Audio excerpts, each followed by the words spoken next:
That was like my therapy session. Hi everybody, it's episode 33, finally. I'm going to start it off, but I'm Mike Streeter first with the... Hey, lighten up, come on, cheer No, up, I am, brother. no, I'm getting... Hi everybody. Tonight the news is... Well, I'm Mike Streeter, and this is my buddy Gerard Mino. Jerry, whoever called, we still haven't figured out whatever. Yeah, we haven't figured out. But I'm going to start just right off the bat, because I woke up this morning pissed off. And not anxiety, I'm just annoyed. I've had it. With Boozetrumental? No, no, never. Maybe, no. I've had it with people, let me finish that sentence. Yeah. That are phony. I've had it with people that are like bullyish, and I've had it with people that still think they're in fucking high school. I know exactly what you're talking about, because I know exactly what you're talking Yeah, about. and we won't say anymore. No, that's not it, yeah. I meant to talk to you about that, Yeah, but it was like, you know... So here we are, episode number 30... No, wait. 30... No, it's 34. It's 34. I forgot. Not 32. Episode 34. 32 just dropped today. Today's date is March 2nd. March 2nd. We're in March already. Yeah. Damn. I know, that's the 13th. No, the 13th. Yeah. So let's talk about the drink. Let's get right off. All right, because I've been grabbing that thing. I know, you've been grabbing it. Well, hey now. The name of the drink here today is the Ward 8. Ward 8, it is a cocktail which originated in 1898 out in Boston, Massachusetts. There was a Democrat that was running there, and I'm going to fuck up his name. Lomaisany? Yeah. Martin Lomaisany, who was running for a seat there, and Ward 8, I don't know if they have wards out there anymore. Ward 8. They made the Sears. Oh, that could be. Or Montgomery wards. Monkey Ward, yeah. And so he won. Supposedly this gentleman at some rally or whatever, or afterwards, produced this drink. Again, it's called the Ward 8. It consists of rye, which is a whiskey, rye whiskey, lemon juice, orange juice, grenadine, shaken and poured over ice. All right. They do have, in the old days, they didn't have any garnish. We did put some cherries in there. I've looked this over several times at different people doing it. It looks different. The orange juice and the lemon juice that we're having here is freshly squeezed. I have not tried this yet. Okay. But we're about to try it. It's called the Ward 8. And let me just tell you what it's made of, other than what it's made of, how much it's. So it's, per drink, 2 ounces of rye whiskey. Okay. A half an ounce of lemon, a half an ounce of orange juice, and 2 teaspoons of grenadine. And that's why it looks a little red, I guess. But would you consider it a, drinking out of the wrong hand, a summerish drink? I haven't tasted it yet, but it looks summery, right? Yes. It looks like something you'd get in the It looks islands. like almost like an old fashioned too. It has that color. Yeah, but a little brighter red. red. Let's give it a shot. I don't guarantee anything.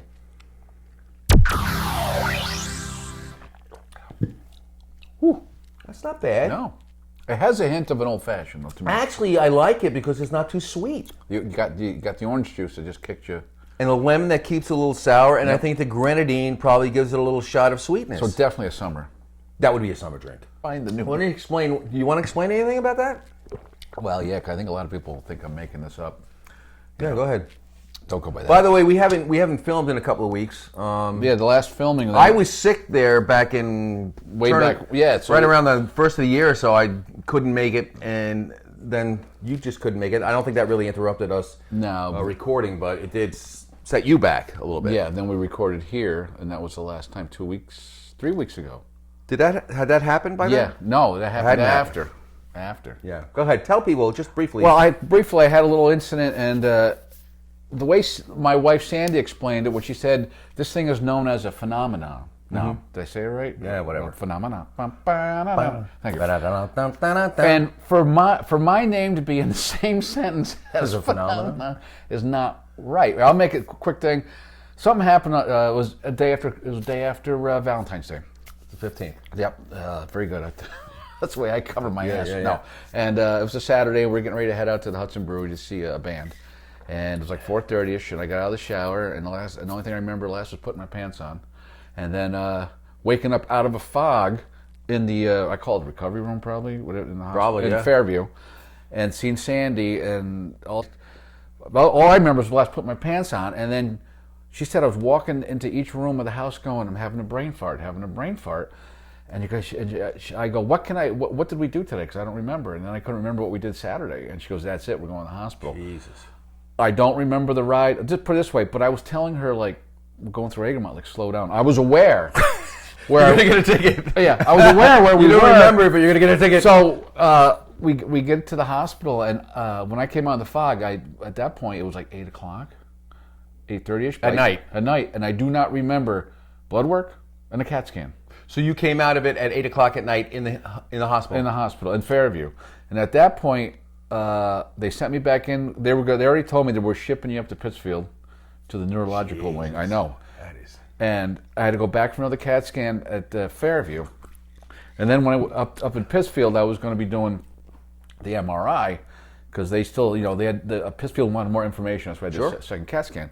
But what was weird was it was like at that point Sandy was like telling me stuff, and Tiffany and the one thing they said was my blood pressure was like through the fucking roof. Well, you were probably really stressed out. 220 with over 100 something. So they thought but they came stroking out. Yeah, but it came down, and all of a sudden she goes, "I'm going to call your father."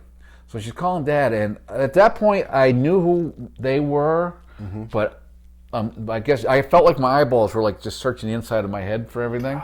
Yeah, and all of a sudden, she said something to my father, or he said something to her, and her response was, "Oh, it came back," and all of a sudden, my brain just clicked. And you came back. No, yeah, I remembered everything. I went, "Oh, the eagle," because when I was over at Dad's house that Friday night. Oh, right.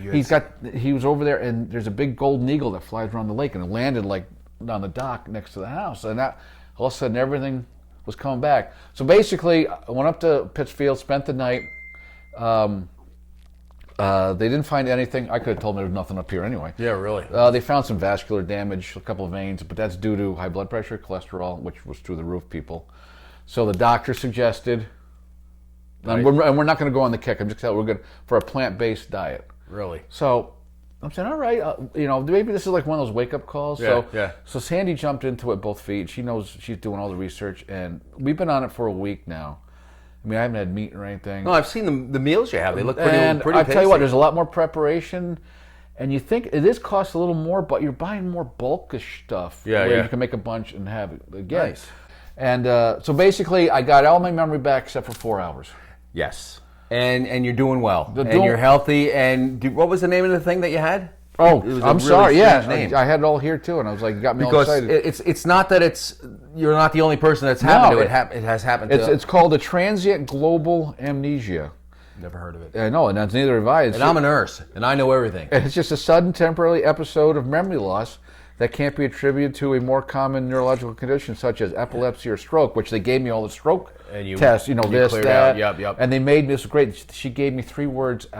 To remember and then come back to it? And yeah, see if you remember think I can remember now. Apple ball pen. Why, you still remember it? As she walked, it says, during this episode, you recall recent events simply vanishes, so you can't remember where you are or how you got there, and that's happened to me several times, but I usually, before that, is that I'm drinking high quantities of alcohol. I said if it was blackout drunk, I'd be happy as hell, because then you would know.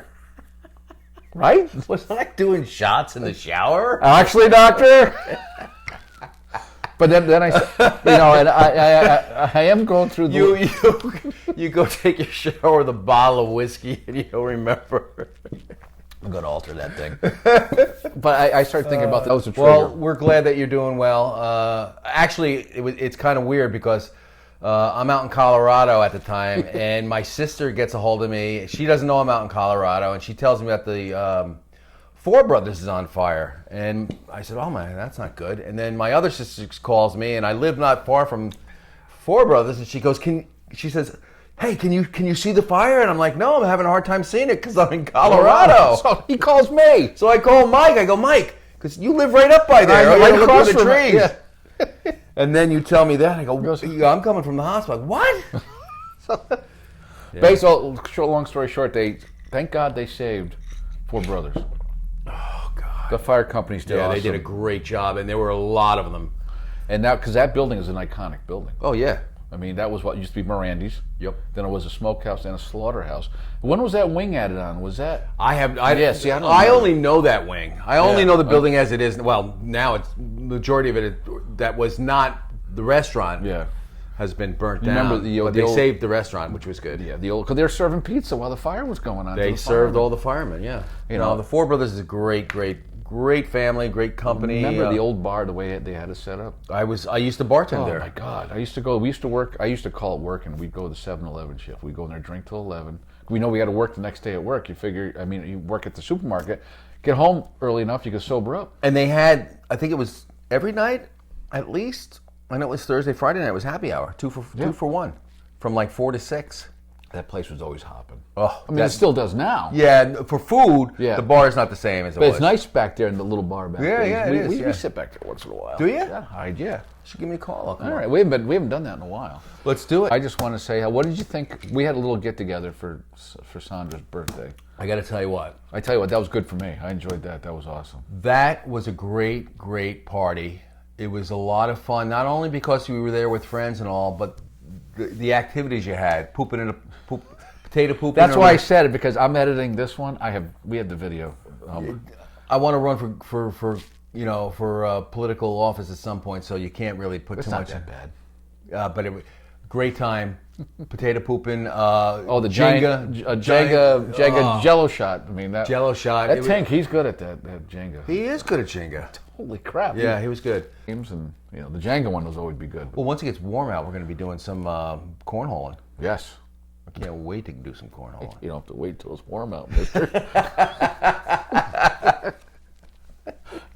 I couldn't let that go. I was waiting going, he's setting me up. Man. Well, it's a band that I really don't know that much about, like their history.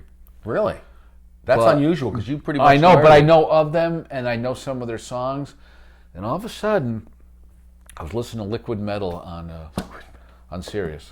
Liquid Metal. And Slipknot came on. I've heard of Slipknot. I've heard of Slipknot, but I don't. You know me, I jump in when I get into a band, and now I've gotten into this band. Maybe once again, I'm a late bloomer. They had a big hit or something. They have a few of them, yeah. But they just had a new album come out, and I just jumped into that, all the 4 or 5 of the songs, and just seemed to hit me at the right time. Like really? I needed that. For me, I need that boost. Yeah. Because I was down.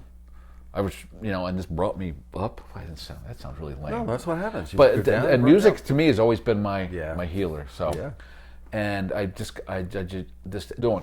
So it's Slipknot, and their newest album is, I think it's Weird Not Your Kind. But it's not my kind. No, but if you from what I saw of that video. Oh, but there's one song with the lyrics that just gets me, and if you look at it, it's a switch on words, and the ending of the chorus is, "I challenge you to all out life."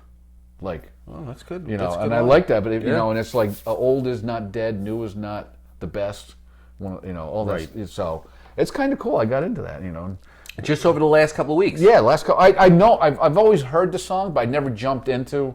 Okay, gotcha. Yeah, that's what I'm trying to say. So I played the video for. She goes, "Honey, you shouldn't be listening to that kind of music in your condition." In your condition.